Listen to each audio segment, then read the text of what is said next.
What's going on, man? Welcome back to the basement. I'm Ron, and we're a little under 2 weeks away from the NFL draft, so today I'm going to lock in my rookie running back rankings for this 2025 class. We're going to talk through 17 running backs, tier them, rank them, and talk about them through the lens of your Dynasty rookie drafts happening at the end of the month and into May. Now, this is pretty much just going to be a forum for me to dump my brain when it comes to this rookie running back class, give you guys all the stats I have at my disposal, and just give you my overall thoughts of this running back landscape. Now, as always, if you enjoy, leave a like, subscribe if you're new. Let's get right into the tier list here with the 101 tier in a tier of his own. That is Ashton Jeanty. Now, not much else needs to be said about Ashton Jeanty. He is going to go top 10, top 15 in the NFL draft. He's really, really good. And in my prospect model, he gets the legendary tier name, which puts him in the same bucket as Bijan Robinson, Saquon Barkley, Leonard Fournette, Dalvin Cook, Christian McCaffrey, and he leads this group in missed tackles forced per touch, yards after contact per touch, and elusiveness rating. He also goes toe-to-toe with guys like Bijan Robinson and Saquon Barkley in receiving fantasy points per snap, which just sort of measures your receiving threat on a down-to-down basis, and those are both guys who have led the NFL in targets or receptions in the past. Now, in terms of what is legendary, that comes from my prospect model as it pertains to running backs. Legendary, elite, gold, silver, bronze is kind of the ordering, and the higher up you are, the better your hit rate is and the better your points per game. As you can see, legendary running backs average 19.35 points per game through their first 3 years. That is really, really good. Now, moving on from the 101 tier, we have the early first tier. These tiers and their names are just sort of me being on the clock in a rookie draft and where I'd be comfortable taking these guys. We have Amarion Hampton, who, if you want to take the 102, 103, 104, etc., you absolutely can. He seems like he's pretty much a lock to go in the first round. And when we look at the RotoViz box score scout, make sure you check out RotoViz. They have a really cool tool where you can look through players' comps. Right now, the running back model doesn't really have a straightforward way of producing comps, so this is the next best thing. And it takes into account your career rushing production, receiving production, your athleticism, your projected draft capital, and spits out comps. And you can see here, Hampton has a really good list. You have Breece Hall, Dalvin Cook, Cam Akers, Jonathan Stewart, J.K. Dobbins, Travis Etienne, and Noshawn Moreno. That is a list of running backs that are from high-end running back NFL starter to fantasy football studs. So he is really good. Again, 221 pounds, 4.4 speed, first-round draft capital, which is a really big deal here. These are the point per game through 3 seasons output by round for running backs, and there are 3 tier breaks. You go from 13 points per game to 9.39 in round 2. So Hampton already having that round 1 capital locked up, which is pretty much what the experts are saying, whether that's Mel Kiper or whatever. Hampton's going in the first round, but that drops down to 9.39 points per game in round 2, about the same in round 3. Big tier break to round 4-5, big tier break to round 6-7. So if we can guarantee our running back goes in round 1, that is absolutely huge when it comes to historical hit rates. Now, we're going to go down one more tier to the mid to late first, because Hampton having that already locked up and him testing so well and being such a strong prospect, to me, he's in a mini tier between Jeanty and the rest of these running backs. And first up is our RB3. We have Quinshon Judkins. So Jeanty 1, Hampton 2, Quinshon Judkins as our RB3. And he just sticks out to me as somebody that I think we're overthinking. A lot of fantasy creators, either on Twitter or YouTube, they're going to point you to Quinshon Judkins' missed tackles forced, or his EPA per rush, or his broken tackle rate or elusiveness rating, which we did just do with Jeanty, but it's not the end-all be-all. It's good. It's a nice cherry on top, but it doesn't make or break your profile if you are super efficient at running back. Really what I'm looking for, and why I like Quinshon Judkins, and why, to me, he's somebody we would have drooled over 3, 4, 5 years ago. He's big, right? 221 pounds. He's fast, 4.48 40. He went to Ohio State, so he has the pedigree, and then he's going to get drafted in the top 50 picks as of right now. So draft capital, size, speed, Really, really good explosiveness as well in the broad jump and vertical drills. Went to a big school, getting drafted highly. He's not perfect, but this is a list of running backs, 220 plus pounds, 4.5 or faster, sorted by their RS grade, which again, the RS grade is my prospect model. You can see he has 3 years of production. He had 1,600 rushing yards at Ole Miss as a true freshman next to Zach Evans, who isn't a good NFL player, but he is an NFL player. So doing that as a freshman in the SEC is huge, but he has 3 years of production. He grades out very well, and he's in this list of running backs that have size and speed, where you can look at Saquon, Zeke Elliott, Joe Mixon, Trent Richardson, who had a top 12 running back season, Jonathan Taylor, Rashard Mendenhall, and Jonathan Stewart are fine. David Johnson, Doug Martin, Darius Geis, Rashad Penny, Antonio Gibson, and Omarion Hampton is also on this list. I think that Judkins is closer and more comparable to Hampton than people would like to give him credit for. Now, of course, Hampton caught a lot more passes. That is a downside of Judkins' profile, but there's a chance he gets the NFL and we see him do more of that at the next level, or at least be serviceable in that department. You know, kind of like early career Joe Mixon of like 40, 50 plus catches. And when you want to dig a little bit deeper, we have Warren Sharp here, who also knows that people are ripping on Judkins' efficiency metrics, and he pulled that Judkins has power, speed, and burst. He has 5.3 yards per carry versus loaded 8+ man boxes. That's number 3 in the class. A 14% stuff rate is 5th in the class. 1.51 10-yard splits. That's the first 10 yards of your 40. 2nd in the class. 21.3 mile per hour 20-yard split. 4th in the class. 97th percentile explosion in jumping drills. 92 athleticism score. Both number 1 in the class. So he's explosive. He's big. He's fast. He went to a big school. And I just like that, right? When we're talking about a guy who had like over 1,500 yards from scrimmage each of his 3 years in college, I like the idea of somebody that can shoulder volume, be explosive, be productive in the SEC, get a lot of draft capital. Like, I just think that we're overthinking it a little bit with Judkins. So for now, he's my RB3 as an elite running back prospect. Now, my number 4, and I'll be honest, you can have these 3 guys that I'm going to have here in this tier however you want to list them. But next up, we have Trevion Henderson, who was his running mate at Ohio State. And Henderson's a little bit of a different back, where Judkins is kind of a volume sponge, and he's big, he's fast.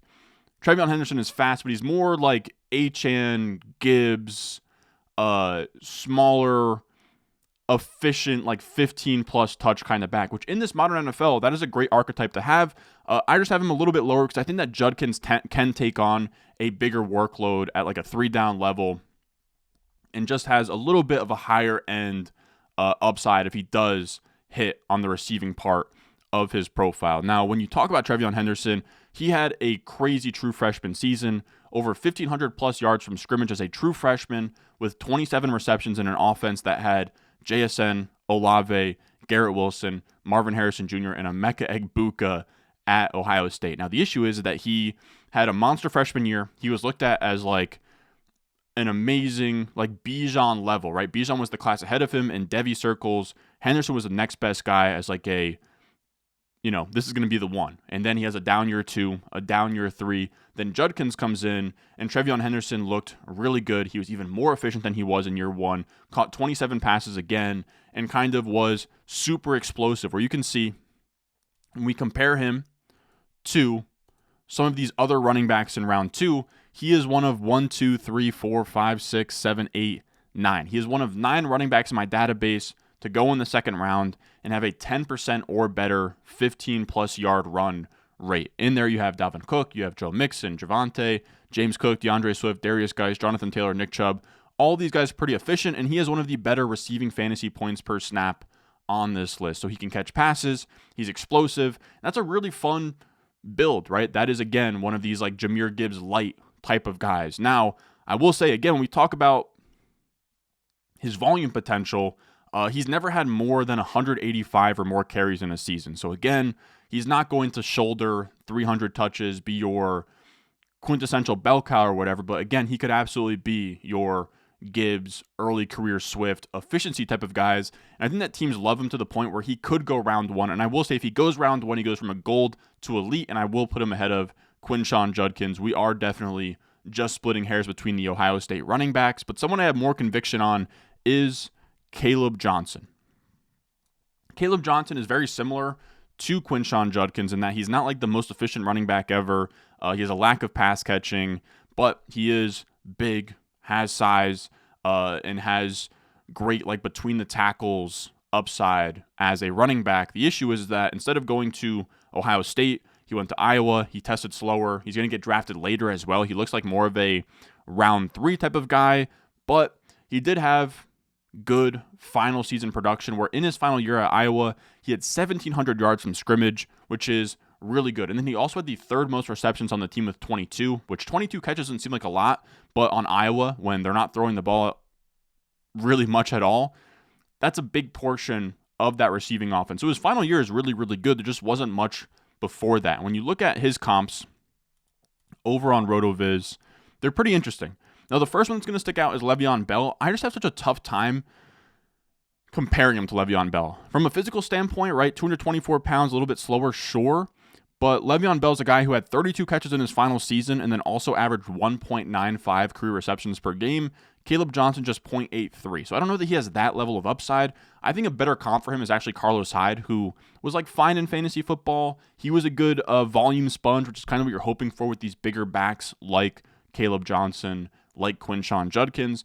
And I think that's what he can be. Now, of course, I think you say it, Michael LaShore, he tore his Achilles before he even came to the NFL, so that's a tough comp to put out there. And then I will say he is really not that highly thought of by Lance Zierlein, which is a big input in all of my models where he has prospect grades based on the film going back to like 2015 at this point. And you can see like they're not perfect, but when you look at this class compared to every other class since 2020, you have Caleb Johnson all the way in this tier of like Zach Charbonnet, Trey Benson, Isaiah Spiller, Izzy Abinaconda, Zamir White. Now, of course, like Devon Achan's down there. That's your one like shining hope, but it's not a great spot to be in. Like you're really hoping for like 6'3 plus, which is like a top 50 kind of grade for him, right? Where you have Judkins, Hampton at 6'3", you have Kenneth Walker, Jahmyr Gibbs, J.K. Dobbins, Breece Hall as you kind of work your way up the list. He loves Trevion Henderson, but Caleb Johnson just seems like a clear tier below. And even if you're like, well, I don't really care what Lance thinks, Lance at least is usually pretty on par with draft capital, where Caleb Johnson being this kind of like tier below Henderson and Judkins, I think that he's going to end up going in the 3rd round, whereas I think Judkins and Henderson are going to go into the top 40 to 50 picks, which is a pretty big difference when it comes to talking about draft capital for these running backs in terms of just like pedigree, getting the volume on these teams, all of that. So he's like a fine volume sponge kind of guy. He's not super explosive. Like I think Carlos Hyde, I think David Montgomery when we think about Caleb Johnson, and that's just fine. This is a good running back class. He's my RB5. So Caleb Johnson, I don't want to push him down too much because he's still tier 3 RB5 on my list. I just want to make sure that we're all on the same page as to why that is for me, at least. Now, next up, we're going to move down to the 2nd round of rookie drafts. And first up here, as our RB6, is going to be Cam Scatabo.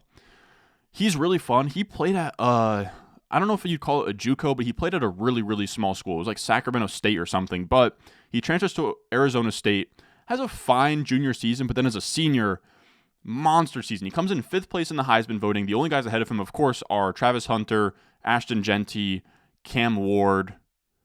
Am I missing one? Who's the 4th? Cam Ward, Ashton Genty, Travis Hunter.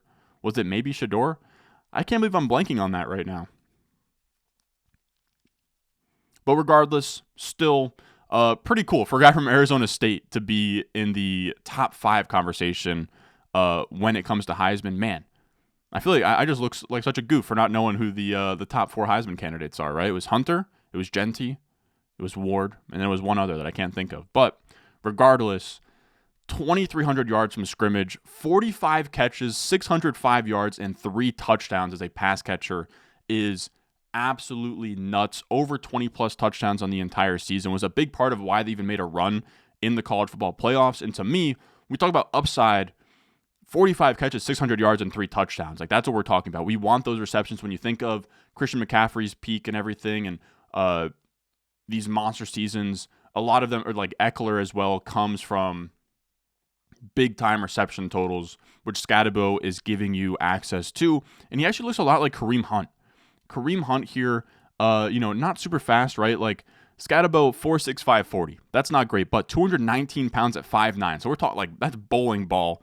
And then also with 39.5-inch vertical and a 10-foot broad. So he's not like straight line fast, but he's really explosive. He has good BMI, like he's a thick guy. And it looks like Kareem Hunt, where Kareem Hunt was also slow in a straight line, but had a great vertical as well when you look at relative athletic score.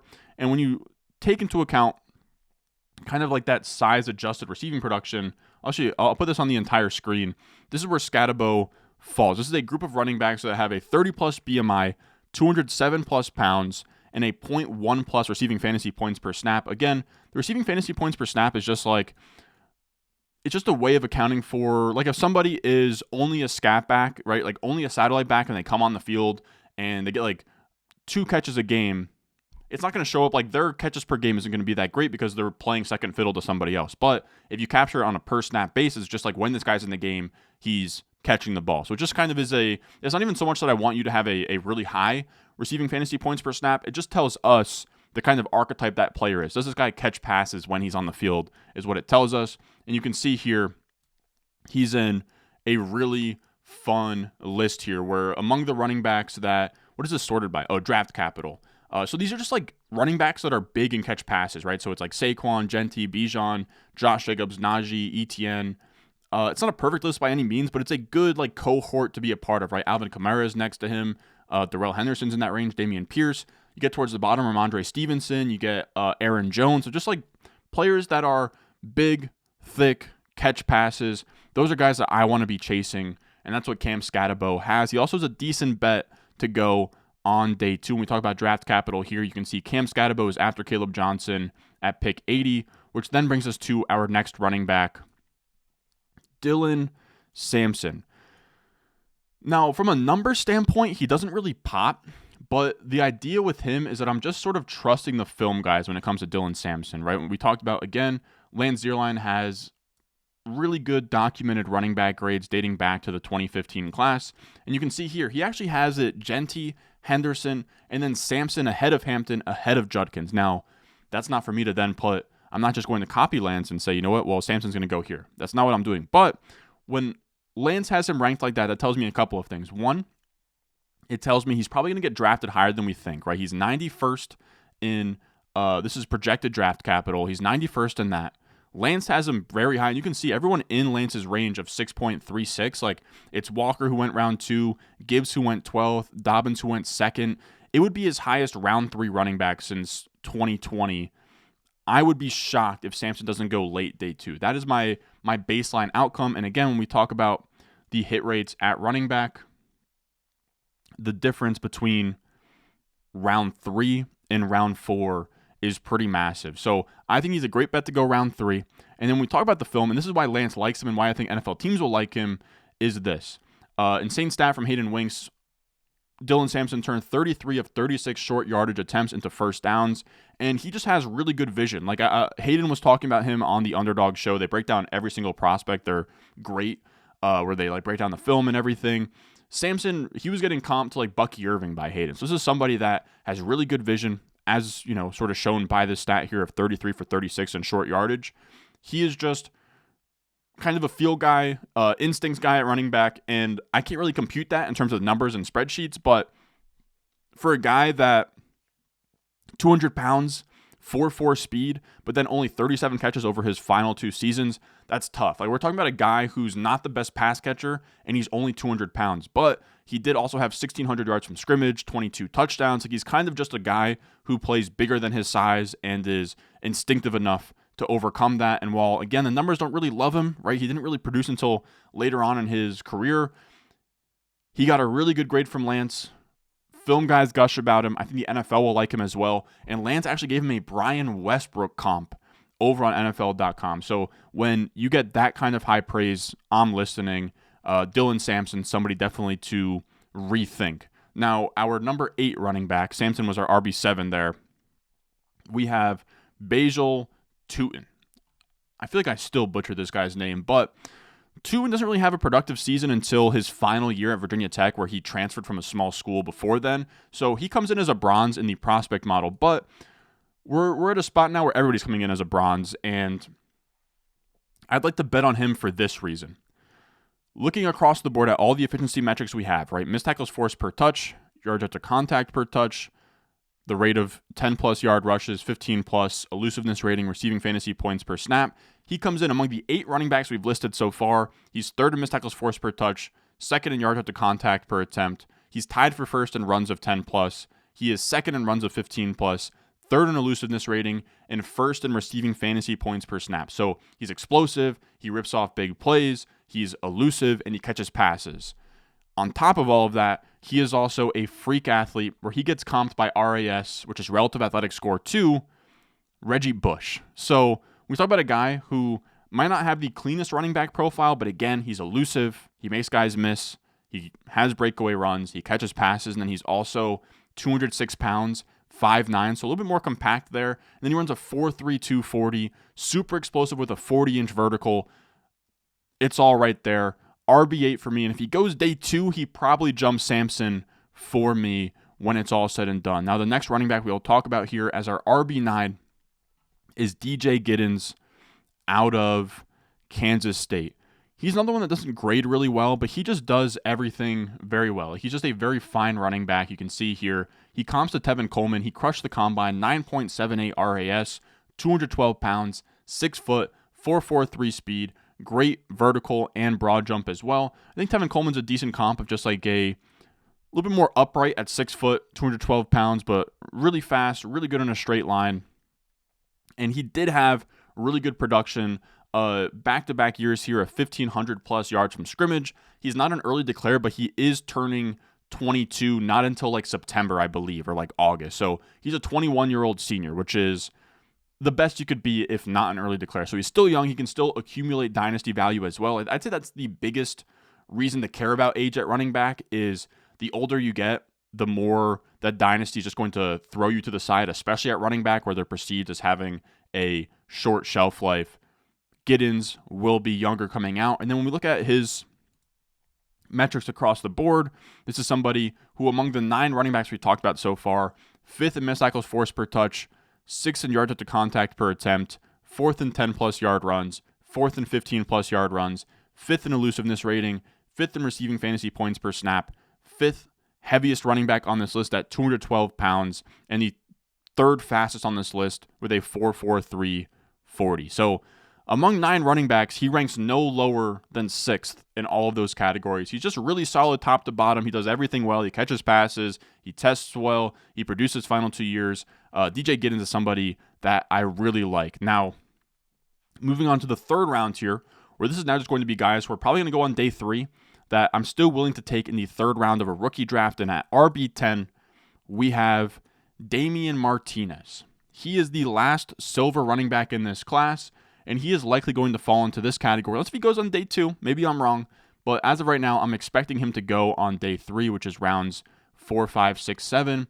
He would be a part of this list. You can see him on the bottom of silver running backs who go on day 3. So at the top end, you have Aaron Jones, Devontae Freeman, Lamar Miller, Jordan Howard, Marlon Mack, Roy Helu, Tariq Cohen. Now, of course, it is not a stone cold lock that if you're a silver who goes day 3, that you're a stud. It's just that like they're a priority target for me because on the other side, you have Isaiah Spiller, Kenneth Gainwell, Jeremy McNichols, Will Shipley from last year, Deuce Vaughn the year before that. It is not 100% hit rate, but it is a good sign to be in this range. And I actually think for Damian Martinez's play style, Jordan Howard and Marlon Mack are pretty good comps for him. But when it comes to Damian Martinez and why the model likes him so much, he is a guy who just turned 21 in January. He's an early declare, and he's a 3-year producer. He had 1,000-plus yards from scrimmage in every single collegiate season. He had his first 2 at Oregon State, and then his final one at Miami, produced across the board. And really what it comes down to for him and what his biggest drawback is here is his receiving fantasy points per snap. He is kind of strictly a 2-down grinder. 0.054 receiving fantasy points per snap is like by far the lowest among this group of running backs, but the rest of it looks pretty fine, right? Like his missed tackles force per touch is pretty good. Elusiveness rating is pretty good. He's also 5'11", 217 pounds, runs a 4.51. I think guys, in terms of like the archetype of his build, guys like Ronald Jones, Zamir White, A.J. Dillon, Isaiah Pacheco, Braylon Allen are all good like archetype comps of guys that are never going to catch more than like probably 30 passes in the NFL, but good between the tackles guys, 10 plus rushing touchdown upside. Look, we're in the third round of rookie drafts. I'm not going to like tell you guys that this is going to be the next like Jonathan Taylor, but the upside of like Ronald Jones, Isaiah Pacheco, I think is pretty dang good. Now our RB11 here, and the rest of these running backs are all bronzes in the model, is RJ Harvey. He's such a tricky one. And by the way, shout out to Dane Brugler. The Beast came out over on New York Times / The Athletic. I could be way off there, and I'll feel so bad if I am. I have no connection to him, but he does amazing work. He has this thing called the Beast, where he goes so deep. He's going into these guys' high school backgrounds, like the high school background of RJ Harvey. The amount of time and effort it takes to do that is pretty nuts. So I'll give him a shout out for that. But like, I was reading it. RJ Harvey's 24. He graduated high school the same year as me, which is pretty nuts. We both graduated in 2019. He's 24 years old, and he actually was a high school quarterback, and he was recruited as a quarterback before he went to UCF. He went somewhere else as a quarterback. He transfers to UCF. I really couldn't tell you what the gap is between 2020 and 2022. I think that it's kind of just like in between him, like transitioning from quarterback to running back. And now we're talking about a guy who's 24 now. In 2022, when he first actually produces, he's probably like 21, then 22, then 23. So he didn't really fully have a monster season until he was like 22 on UCF. So that's where it gets tricky because his age-adjusted production is bad. And then also, he's in this range now that's kind of like Tyrone Tracy, right? Where Tyrone Tracy had a great rookie year last year, like a fine rookie year. If he was 21 years old, he'd be like a top 12 to 15 dynasty running back. Instead, he's 25 heading into year 2. That will be the case with RJ Harvey. So he'll never really have a case to be a top 12 running back in dynasty and be a big value gain, but he does have the case, right, like a Tyrone Tracy, to be a great producer in the short term for your dynasty team. And that's why it's hard to put him much lower than that despite his age, because we look at the stats here, 1,800 yards from scrimmage, 25 touchdowns, 20 catches. He has over 60 catches over his last 3 years, which is great. He has receiving upside, and he's also very similar to Tootin when you look at his efficiency across the board. He's just great everywhere. Across the board, good receiving fantasy points per snap, 4.4 speed, 205 pounds, and across the board, when it comes to his archetype stats, his efficiency stats, whatever you want to call them, they're all green across the board. He's great in terms of explosive run rate. He actually has the highest 10-plus yard run rate in this class and the highest 15-plus yard run rate in this class. He catches passes, great missed tackles forced per touch. So he is really solid. It's just an age thing. It just comes down to when you pick him. We're in the third round of rookie drafts here. Okay, whatever. He's not going to be the dynasty RB5 if he, if he had Bucky Irving's year. Like, think about Bucky Irving last year. If he was 25 right now, he's not the RB8 as like a third round startup pick. There's just no way. So that's what you sort of have to think about when we talk about RJ Harvey. Then we have Ollie Gordon, who I really like. He was somebody who was really hyped heading into this year. He's now my RB12, but the reason why he was so hyped, and he was actually up there when we did our 2025 class preview last year, he was in the same conversation as Genty, Henderson, like all of these top guys, Hampton, Genty, Judkins, Henderson, because his year 2 was so good. You can see from this chart here, his points per game in his second year. These are among the top 5 running backs in this class, right? Genty, Hampton, Caleb Johnson, Henderson, Judkins.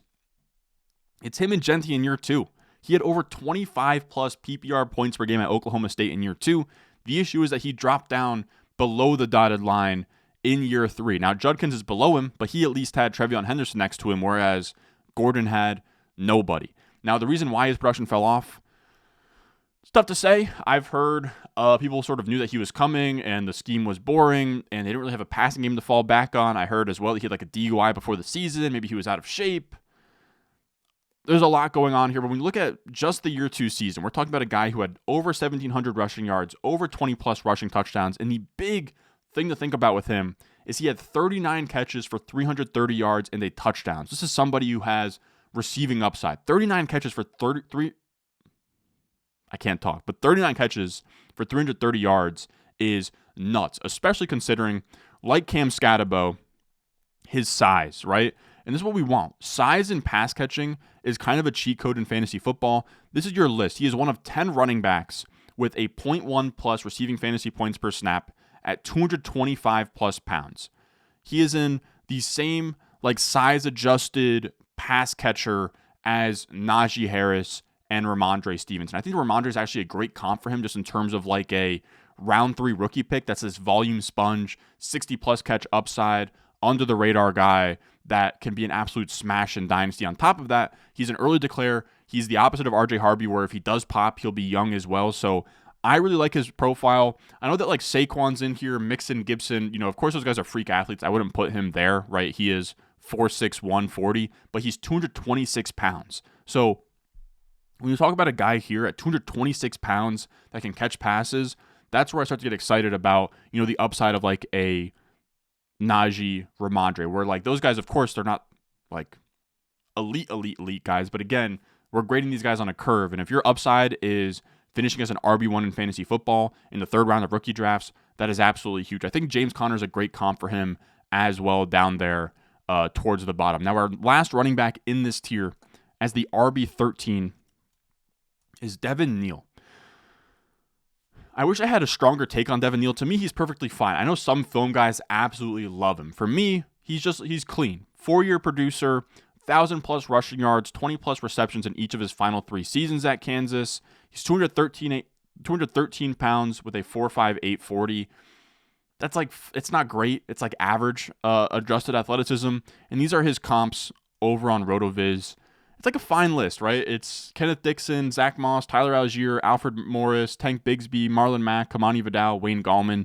These are all, some like absolute busts like Kamani Vidal and I guess Wayne Gallman and Kenneth Dixon, but I think a guy like Zach Moss is a great comp for him. It's just like somebody that when the opportunity comes calling, whether like the starter goes down or something, like I think Devin Neal can hop in there and give you 15 plus points per game easy. I just don't know what the ceiling looks like with Devin Neal. Now, our RB14 here, as we get into the dart throw category, these are guys, late 3rd round rookie picks, 4th round rookie picks. Some of these guys they might not even get drafted, and then we're not even talking about them after the draft. But for now, I'm going to put my stamp of approval on these guys. And first up, RB14, Trevor Etienne. Now, I do want to say, I forgot to kind of plug it during the middle of the video.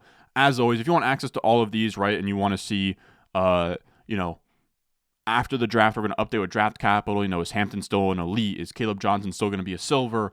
All of that, you can find my prospect model over on the Patreon, patreon.com/Ron Stewart. There you can get access to my rookie prospect model. I have a database that's shareable with you guys that goes through the wide receiver scores. I have the running back scores, tight end scores, quarterback scores, all the way back to 07. They will be updated as soon as the NFL draft is done as well. I have rookie rankings already there, dynasty rankings, buys and sells, Discord, subscriber leagues, all of that good stuff, patreon.com/Ron Stewart. Anything I'm working on as it pertains to the spreadsheets or rankings, everything that can be found there. But when it comes to Trevor Etienne, he is one of the youngest players in this class. And we get to this range of running backs, I'm fine just kind of betting on like pedigree, where he is not even 21 years old. He is lacking production, no season of 1,000 plus yards from scrimmage, but he's the 2nd youngest running back in this class. He has sort of legit excuses for why he has a lack of production. First 2 years at Florida, Montrell Johnson and Anthony Richardson ate into his rushing yards a ton. In his final year at Georgia, he was banged up the entire season. But he is really interesting where he's like compact. He's 198 pounds, but he's like 5'8". He runs a 4.4 40. And we just talk about his metrics across the board. They're pretty strong, where he's pretty much like white/green across the board. His receiving fantasy points per snap is fine. His missed tackles forced per touch is fine. Everything across the board is green or white. He's just really solid across the board. Good pedigree out of Georgia. Good pedigree being the brother of Travis Etienne. Fast with the 4.4 40. So I'm a fan of Trevor Etienne and what he can be in the NFL. I think a team will take him like the 4th round and kind of like almost comp him to James Cook, like Georgia running back, brother of a running back in the NFL. We'll see how that goes. But Trevor Etienne, somebody I like. And then at RB15, I like Raheem Sanders, aka Rocket Sanders. Somebody I've been talking about on this channel since his freshman year. Hate to see it, where he had a similar deal to Ollie Gordon, where his second season at Arkansas, he had 1,700 yards from scrimmage, was really, really good. Then he had a down year 3, and then kind of rebounded in year 4. So instead of like what Ollie Gordon's doing now, where he just declared anyways, Sanders transfers to South Carolina, has like a fine year 4, but really not amazing. Now, he's not going to wow you with production, efficiency, but the reason I like Sanders is he just has this rare blend of size, speed, and pass catching. Kind of the similar deal to Scatabo and Ollie Gordon in terms of just like bigger backs who catch passes. But Sanders combines the athleticism part, where Ollie Gordon runs a 4.61. Instead, Raheem Sanders runs a 4.46 at 217 pounds. So this is a list of 14 running backs, 215 pounds or heavier, 4.5 or faster 40 with a .1 or better receiving fantasy points per snap. He would be just one of 4 running backs on this list to get drafted on day 3. Now, I think that he gets drafted day 3, but it just goes to show that guys who have this rare blend of size, speed, pass catching usually get drafted higher and are fantasy studs, like Gibson, Joe Mixon, Travis Etienne, Bijan Robinson, Saquon Barkley, Breece Hall's on this list, Cam Akers is on this list. Now, of course, doesn't mean that you're going to hit, right? Like there's like CJ Proscience never really did anything. The jury's still out on Garendo. Kalen Ballage was awful. So there's plenty of downside here, but the upside is enough that I want to chase in this range of just like hoping for, the next like Antonio Gibson type of guy here in the NFL draft. And we'll see what Isaac Garendo does as well on the 49ers. Then our RB16 is Jarquez Hunter out of Auburn. He's had 1,000 or more yards from scrimmage each of his last 2 seasons. He has 4.4 speed at 204 pounds. He's the RB14 for Lance Zierlein. He's the RB11 for Dane Brugler. So the film guys like Jarquez Hunter a lot.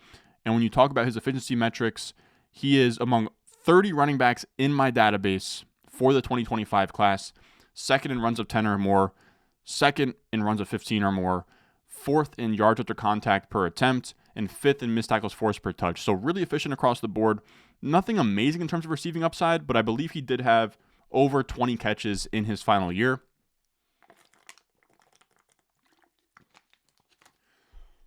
I do actually want to double check that real quick.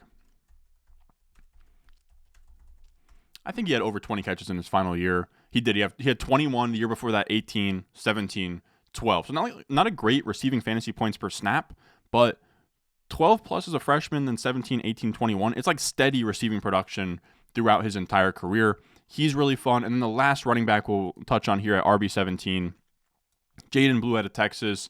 Similar to Etienne, where I'm just betting on the pedigree. And he also has like an all-time fantasy points per snap, receiving fantasy points per snap leaders since 2016. So that's my entire database. I don't know why I can't speak, but it's Kenyon Drake, it's Alvin Kamara, it's Antonio Gibson, it's Jahmyr Gibbs, and then it's a tie between Brashad Smith and Jaden Blue. Now, Brashad Smith is also a fine running back target in this class, but I prefer Jaden Blue. Brashad Smith also played wide receiver before transferring to running back, or switching over to running back. Jaden Blue did all of this as a pure running back. It's tied for the 5th highest in my database, right? That's a good list to be a part of, right? Drake, Kamara, Gibson, Gibbs have all had good fantasy careers. He had Jaden Blue in his final year, and remember, he had Texas this year. So Texas, of course, had Matthew Golden, Isaiah Bond, Gunnar Helm, all these like NFL caliber receiving threats, and he had 42 catches, 368 yards, and 6 touchdowns, but only 730 rushing yards. So he's not a 3-down guy. He's not going to, rush for 1,000+ yards. But if somebody came out here and was kind of like Kamara light, or kind of in a similar mold as like an Austin Eckler, I like Jaden Blue to be that guy. He's 196 pounds, so he's smaller, but he is more compact. He is also a 4.38 40 type of guy. He also has some excuses for not producing early, right? Where you have Bijan Robinson, Roshan Johnson, Jonathan Brooks. This was a guy who was a highly touted recruit, tested really well, is now an early declare, 21 years old, and his comps are fun. Again, we're not talking about, the next Saquon Barkley, but Nyheim Hines, Tony Pollard, Chris Thompson, I like that as like just a PPR type of guy with explosion. I think that Jaden Blue is very interesting at the end of your rookie drafts. Now, that is going to do it for me today. That is your final 1 through 17, my top 17 running back rankings. We will revisit this after the NFL draft. Everything will be all over the place. Draft capital will be locked in. And then on top of that, we're going to have to sort through whatever committees kind of emerge from the draft happening. But that is my top 17. As always, if you enjoyed, leave a like, subscribe if you're new, and make sure you check out the Patreon, patreon.com/Ron Stewart for my prospect model, rookie rankings, dynasty rankings, all of that good stuff will be there. But if you can't support there, leave a like, and I will see y'all in the next one.